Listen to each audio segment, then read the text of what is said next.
इसलिए हम other process नहीं जाते हैं, हम एक्सट्रूजन में जाते हैं। एक्सट्रूजन जो है कंटिन्यूअस प्रोडक्ट है, कंटिन्यूअस प्रोसेस है। कंटिन्यूअस प्रोसेस मतलब कि इसमें जो प्रोडक्ट बनेगा वो कंटिन्यू बनेगा। अब कंटिन्यू बनेगा तो मेन है इसका स्टोरेज कैसे करेंगे।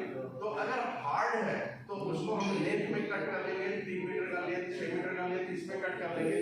अगर सॉफ्ट है तो हम उसको वाइंड अप करेंगे। इसमें हम लोग क्या करते हैं कि एक्सट्रूजन प्रोसेस में प्लास्टिक रॉ मटेरियल को सबसे पहले हम प्लास्टिसाइज करते हैं। प्लास्टिसाइज करने के लिए हमारे पास में बैरल और स्क्रू का असेंबली रहता है, जिसके अंदर में वो प्लास्टिसाइज होता है और उसको हीट करने के लिए उसके ऊपर में हीटर्स लगे हुए रहते हैं, जो कि मैं आगे आपको बताऊंगा। ठीक, वहां से जो मोल्टेन मटेरियल है उसको एक स्पेसिफिक ओरिफिस से कंटिन्यू बाहर पुशअप करते हैं और उसके बाद उसको कूलिंग करके उसको सेक देते हैं। ठीक है, इसमें हम लोग जैसे कि फिल्म बनाना, pipe, tube, profile, monofilaments, box strapping, ये सारे जो प्रोडक्ट है हम लोग एक्सट्रूजन प्रोसेस से बनाते हैं। जैसे कि आप पाइप में देख रहे होंगे, पाइप का हम लोग ज्यादातर यूज करते हैं ड्रेनेज सिस्टम के लिए, ज्यादातर यूज होता है, बोरिंग में यूज होता है। ठीक है, ये हार्ड पाइप है। इसके अलावा प्रोफाइल हम लोग जो प्लास्टिक के दरवाजे, प्लास्टिक की खिड़कियां, आजकल आप देखते होंगे कि जो चौखट भी है वो भी प्लास्टिक का आने लगे, ये प्रोफाइल से बनाए जाते हैं।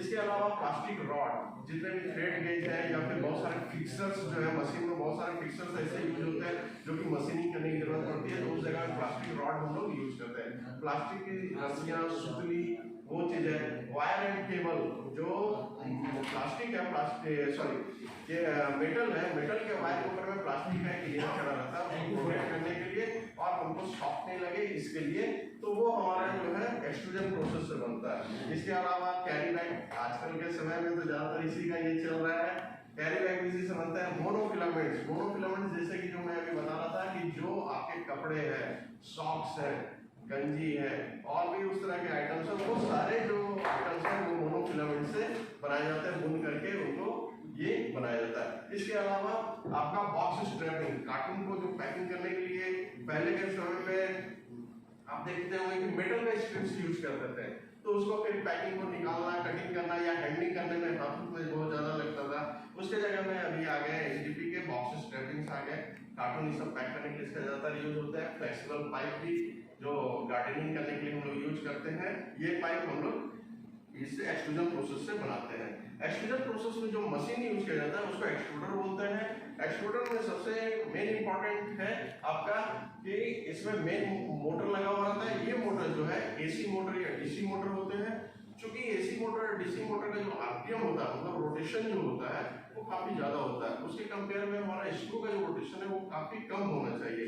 तो इसके लिए हमारा उसमें गियर रिडक्शन बॉक्स लगा हुआ रहता है। एक्चुअली वो 2 गियर की असेंबली रहती है और जिसके थ्रू हम लोग क्या करते हैं कि स्क्रू का आरपीएम को हम कम कर देते हैं। इसके बाद में थ्रस्ट बेयरिंग रहता है। थ्रस्ट बेयरिंग क्या है, स्क्रू जब बैरल के अंदर रोटेट करता है और उसमें मटेरियल आता है तो उसमें थ्रस्ट जनरेट होता है और उस थ्रस्ट को एब्जॉर्ब करने के लिए हमारे पास थ्रस्ट बेयरिंग लगा हुआ रहता है। नेक्स्ट उसके बाद हॉपर है। हॉपर कोनिकल शेप का एक पार्ट होता है जहाँ पे हम लोग मटेरियल फिट करते हैं। अभी इसके बाद में हमारा प्रैक्टिकल सेशन है, उसमें हम आपको ये सारा कुछ दिखाएंगे। ठीक, तो हॉपर में हम लोग मटेरियल फिट करते हैं, वहां से मटेरियल स्क्रू एंड बैरल में जाता है। बैरल के ऊपर में हीटर्स लगे हुए रहते हैं, उनका फंक्शन रहता है बैरल को गर्म करना, ताकि उसके अंदर जो भी प्लास्टिक मटेरियल है वो मेल्ट हो। ठीक, उसको मेल्ट करने के लिए इसके ऊपर में हम लोग बैंड हीटर्स लगाते हैं। चूंकि ये कंटिन्यूअस प्रोसेस है तो आपको मालूम होगा कि कोई भी चीज को अगर कंटिन्यू रब करेंगे तो हीट जनरेट होगा। तो ऊपर से बैरल में भी हीटिंग हम दे रहे हैं और अंदर में स्क्रू भी रोटेट कर रहा है, तो अंदर में सीयरिंग हीट जनरेट होता है। सीयरिंग हीट जनरेट होगा तो जो हमारा मटेरियल का प्रोसेसिंग टेम्परेचर है उससे टेम्परेचर राइज कर जाएगा।